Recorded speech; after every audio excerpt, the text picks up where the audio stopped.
Pakistan versus West Indies की ODI series शुरू हो चुकी है और पहला ओडीआई भी हो चुका है और पाकिस्तान टॉस भी जीता और मैच भी जीत गया। बट ये अगर इस जीत की बात की जाए ओवरऑल, क्या ये कन्विंसिंग विन थी? मैं नहीं समझता।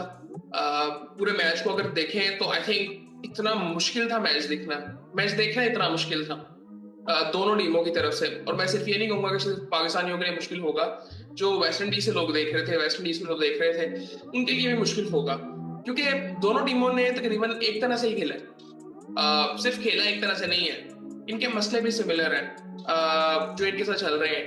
यार पहले स्कोर कार्ड आपको बताता हूँ, फिर उसके बाद बात करते हैं। पाकिस्तान टॉस जीत गया। मेरे लिए एक तसल्ली की बात ये थी कि टॉस जीता है तो कॉन्फिडेंस तो थोड़ा सा होगा कि आप टॉस जीते हो।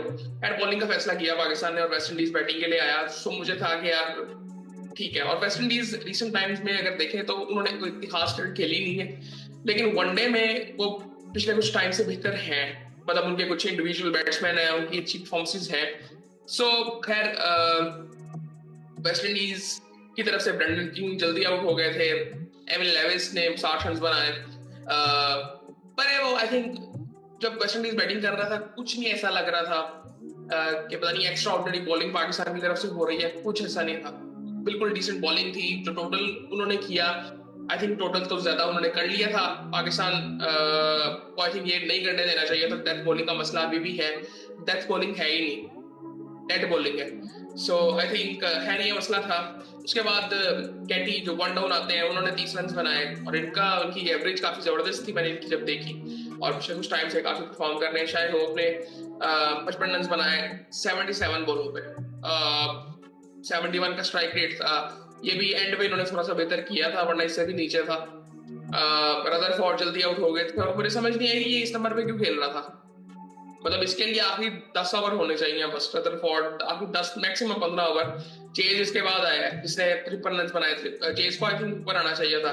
उसके बाद शेफर्ड था, फिर मोती साहब ने पहले भी और ये पिछले कुछ टाइम से नीचे से एक अपनी वैल्यूएबल इनिंग खेलते हैं जिससे वेस्ट इंडीज को फायदा होता है। और आज भी इन्होंने ये जो इनिंग खेली 31 रन की 18 बॉलों में, सबसे बेहतर इनिंग इनकी लग रही है। सो खैर इन्होंने 280 रन बना लिए और आखिरी 10 ओवरों में वेस्ट इंडीज ने 84 रन बनाए। और पाकिस्तान का बॉलिंग अटैक जरा देखें आप, जिन्होंने डेथ बॉलिंग की है। शाहीन अफरीदी है, नसीम शाह है, फहीम अशरफ है, सुफियान ने भी कुछ ओवर्स किए हैं और इन तीनों ने खैर इन तीन चारों ने ओवर्स किए हैं। और हमने 84 रन खाए हैं वेस्ट इंडीज से। और वेस्ट इंडीज के 200 पे 5 आउट थे, 200 पे 5 आउट थे। यहां से आप हिसाब लगा लें, मतलब मोती साहब से और चेज ने कुछ रन बनाए, उन्होंने करके 280 रन बना दिए थे आखिरी 10 ओवरों में। 84 रन, 84। सो ये सूरत हाल थी। तो बॉलिंग बिल्कुल फजूल थी, बिल्कुल मजा नहीं आ रहा था मैच देखने का। जब पाकिस्तान बॉलिंग कर रहा था तो बिल्कुल आई थिंक एक पिच में भी मेरे ख्याल से कुछ था नहीं। थोड़ा सा था कि थोड़ा सा विट मिलता था बॉल को तो बॉल बाउंस करती थी थोड़ा सा, जिस तरह साइम आउट हुआ था वेस्ट इंडीज जब बैटिंग कर रहा था तब भी ऐसा हो रहा था। लेकिन कोई ऐसा नहीं था कि आपको बहुत पता नहीं क्या हो गया। और उसका मतलब ये चीज प्रूव की फिर पाकिस्तान जब बैटिंग के लिए आया। बैटिंग में भी मैं ये नहीं कहूंगा कि पाकिस्तान की बहुत कन्विंसिंग जीत बैटिंग की वजह से थी, कुछ ऐसा नहीं था। खैर पाकिस्तान ने बैटिंग शुरू की, डिसेंट स्टार्ट था पाकिस्तान का भी। अब्दुल्ला ने 29 रन बनाए, साइम जल्दी आउट हो गया था 5 रन बना के, अच्छा बॉल था। बट ये एक्सक्यूज मुझे लगता है किसी बैट्समैन को देना नहीं चाहिए कि अच्छा बॉल पड़ गया तो ये वो। खैर उसके बाद बाबर आजम ने 10 रन बनाए 64 बॉलों में। बोरिंग इनिंग थी, बिल्कुल बोरिंग इनिंग थी। 73 रन। और मैं इंडिविजुअल्स में बात ही नहीं अब करूंगा। मुझे लगता है कि मैं तो खैर सपोर्टर हूँ बाबर आजम का। और मुझे सिर्फ लगता है कि वो उनकी एवोल्यूशन हो ही नहीं पा रही, वो रुक गए हैं एक जगह पे। और वो तब्दीली उनमें नजर ही नहीं आ रही पिछले कुछ सालों से कि थोड़ा सा कोई इंप्रूवमेंट आई हो। वो मेंटली तौर पर एक जगह पे रुक गए हैं, पता नहीं है कैसे ठीक होगा। मोस्टली ये चीजें जब जिंदगी में होती हैं तो इंसान सोचता है उसके बारे में, फिर सोल्यूशन ढूंढता है, फिर अपने आप को बेहतर करता है। बाबर आजम की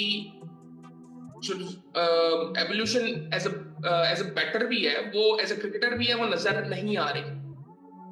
वो जब थोड़ा मतलब अपने आप को एक्सप्रेस करते हैं ऑन द ग्राउंड, वैसे लगता है कि इट्स फेक से मेरी मुराद ये है कि वैसे लगता है कि अपने आप को एक्स्ट्रा पुश कर रहे हैं, वो करना नहीं वो चाहते।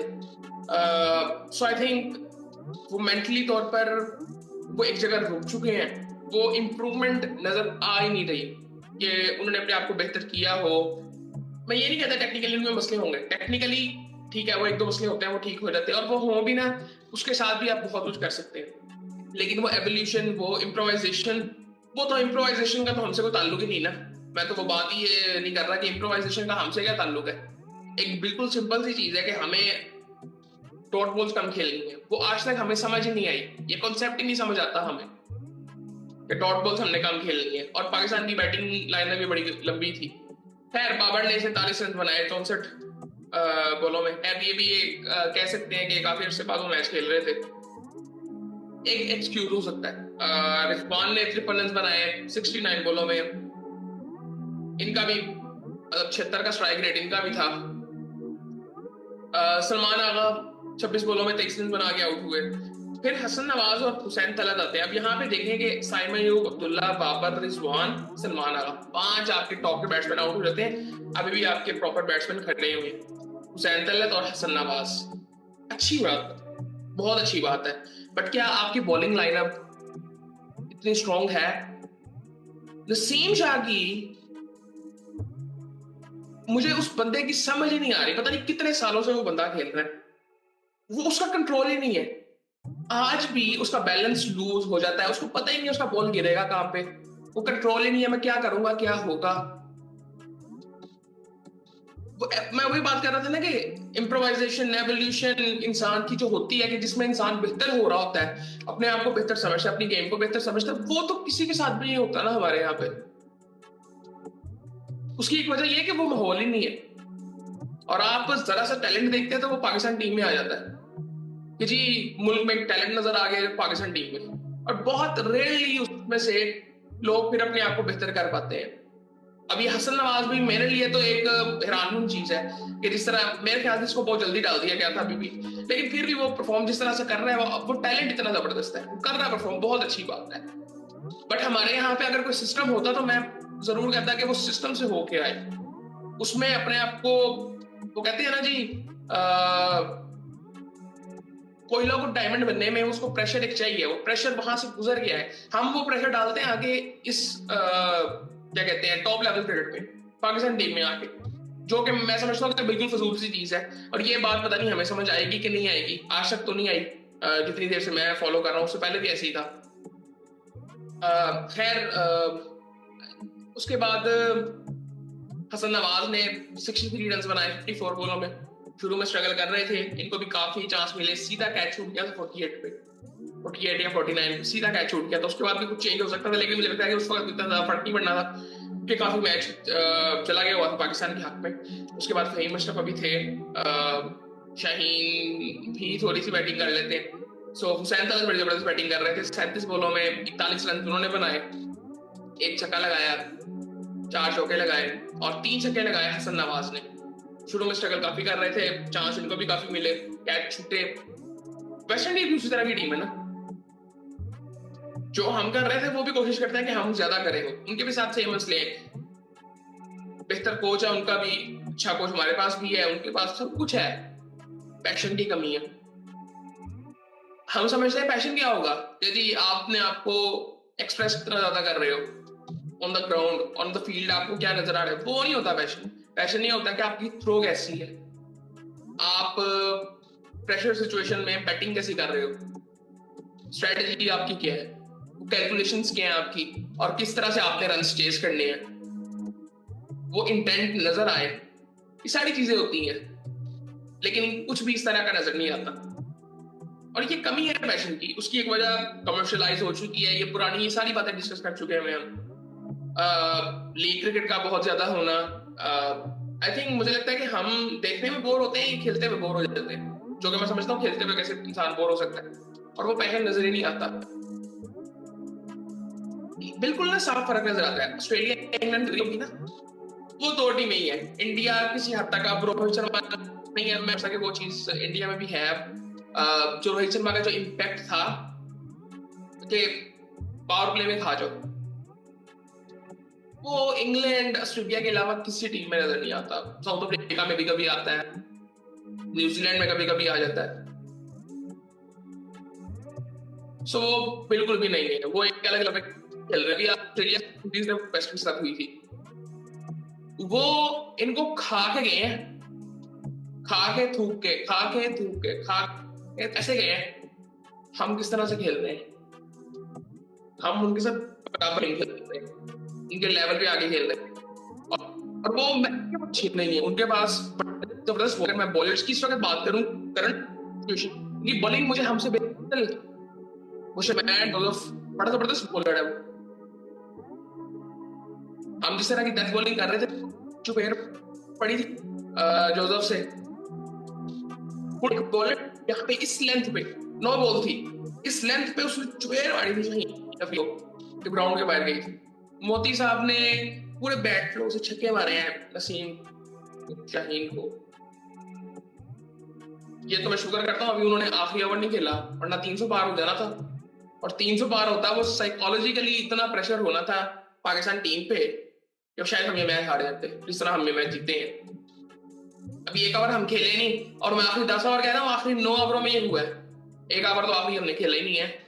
वो तो शुक्र है वो नसीम शाह सबको याद आ गया कि यार यॉर्कर किए जा सकते हैं और आउट किया जा सकता है, और ये सामने टेल एंडर खड़ा है जिसके लिए मुश्किल होगी यॉर्कर खेलना। सो ये है हमारे साथ मसले। हमारे पास सलमान मिर्जा कहाँ पे है, क्यों नहीं है टीम में, सवाल उठता है।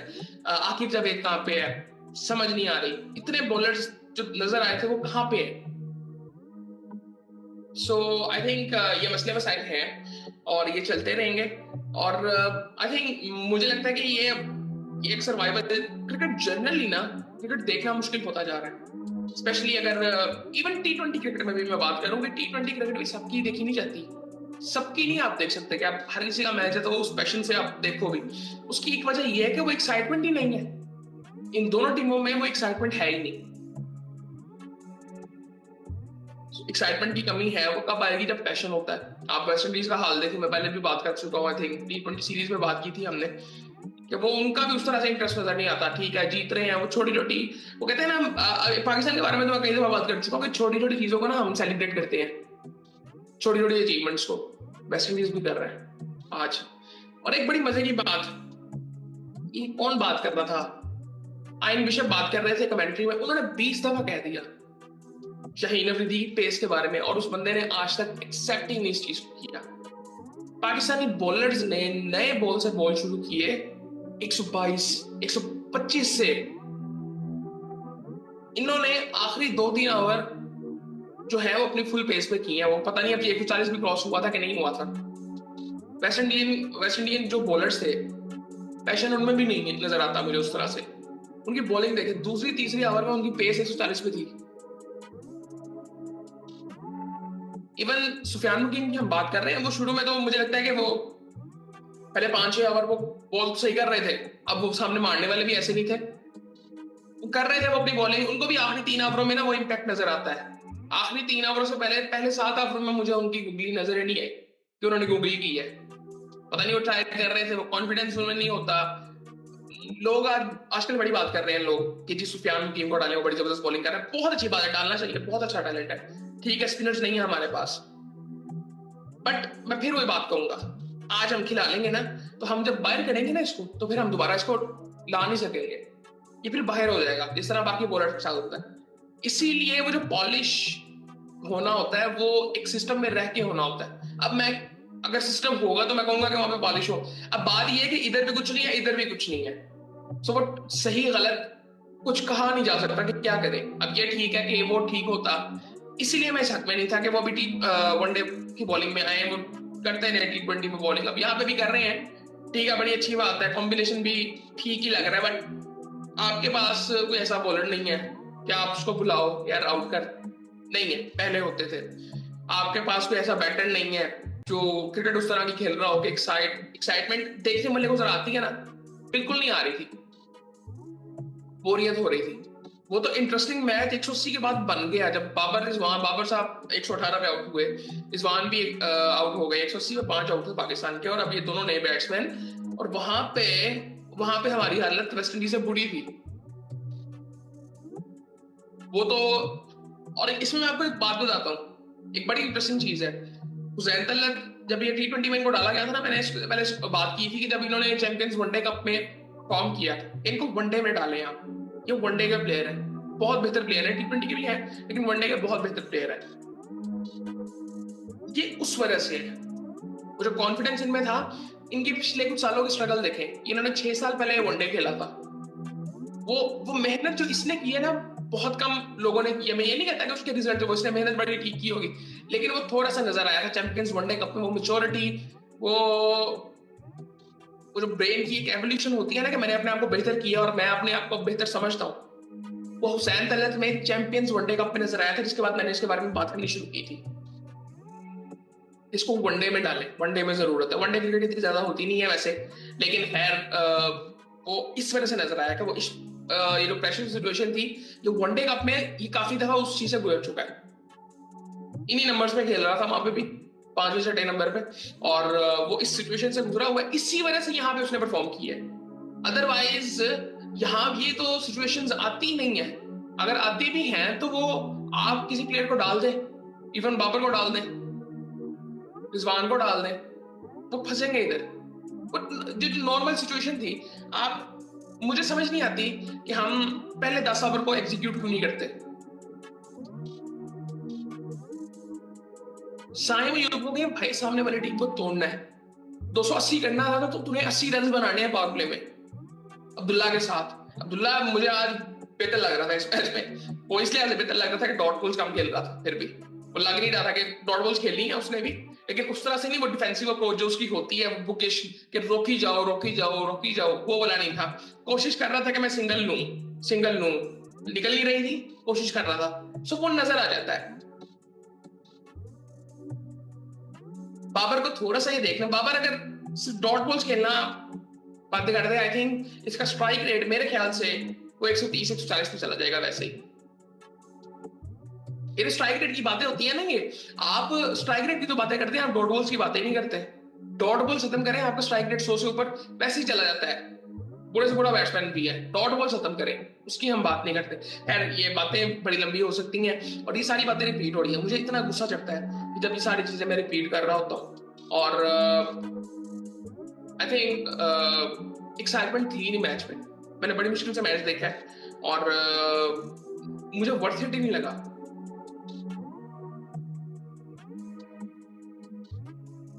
चले देखते हैं दूसरे वनडे में क्या होता है। मैं उम्मीद सिर्फ इतनी कर रहा हूँ कि पाकिस्तान एक्साइटेड क्रिकेट खेले।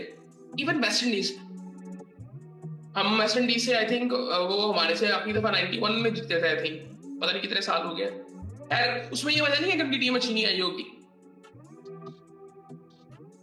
वो एक चीज आप कह सकते हैं कि वो एक आई थिंक आपकी मेंटली भी वही चीज होती है ना कि हम, मैं ये नहीं कहूंगा कि वो ऐसा होगा कि हम आपसे जीत नहीं सकते, ऐसा कुछ नहीं है, वो एक बड़ी अच्छी टीम है, लेकिन वो एक चीज आपके जहन में होती है, जिस तरह पाकिस्तान इनसे खेल रहा है, सो कई पाकिस्तानियों के जहन में होता होगा कि यार इनको तो हम हराएंगे अब फिलहाल इस सूरत हाल में, लेकिन ऐसा नहीं है। मुझे अभी भी हमेशा लगता है, मुझे कभी नहीं ऐसा लगा कि पाकिस्तान इस टीम को हरा नहीं सकते, किसी टीम के खिलाफ भी ऐसा नहीं लगा। यकीन करें, मैं जब से फॉलो कर रहा हूँ क्रिकेट को, मुझे कभी नहीं ऐसा लगा, क्योंकि हमारे खेलने का तरीका ऐसा था। लेकिन पिछले कुछ सालों में ना हम, मुझे लगता है कि थोड़े से ना बुज़दिल हो गए हैं, नॉन सीरियस हो गए हैं, पैशन कम हो गया है, जिसकी वजह से कमी नजर आती है। सेम वेस्ट इंडीज का मसला ये है, और बाकी आई थिंक इतनी लंबी कुछ बात करने की हमें जरूरत नहीं है, इतनी लंबी तो हमने कर ली है मेरे ख्याल से। और बॉलिंग ज्यादा बड़ा चैलेंज है इस वक्त, बैटिंग में हम किसी ना किसी टाइम पे काबू कर लेंगे। आगा परफॉर्म करेगा, आगा ने आज भी डिसेंट थी नहीं, 23 रन की 25 बॉलों में, ज्यादा बॉलिंग नहीं खेला, लेकिन बॉलिंग वनडे क्रिकेट को एक्साइटेड बनाना है ना, तो बॉलिंग बहुत अच्छी होनी चाहिए टीम्स की, कि आए ये करें। आज तो वो पाकिस्तान के पास चांस था कि 34 बॉलों के बाद रिवर्स स्विंग सारा कुछ वो सब भी हो सकता है। 34 ओवरों के बाद अब आप एक बॉल चूज कर सकते हो जो कि अगले 16 ओवर आप इस्तेमाल करोगे, ताकि रिवर्स स्विंग को वापस लाया जाए। इसका ये रीजन है, बहुत अच्छा फैसला था। बड़े अरसे बाद मैंने आईसीसी की थोड़ी सी तारीफ की है, और ये चीजें की जानी चाहिए थी, और अच्छी बातें की जा रही हैं। और वनडे क्रिकेट अच्छी बॉलिंग के बगैर बिल्कुल बोरिंग है, स्पेशली अगर ऑस्ट्रेलिया इंग्लैंड नहीं खेल रहा था, क्योंकि वो आप पे अटैक करेंगे ही नहीं। आप बुरी से बुरी बॉलिंग ले, वो आप पे अटैक ही नहीं करेंगे, क्योंकि माइंडसेट वो वाला नहीं है। सो खैर करते रहेंगे इन चीजों के बारे में बात, लेकिन आई थिंक वीडियो बहुत लंबी हो गई है। बाकी आप फिर दूसरे वनडे में देखते हैं क्या होता है, और बाकी फिर आपसे बात होती है।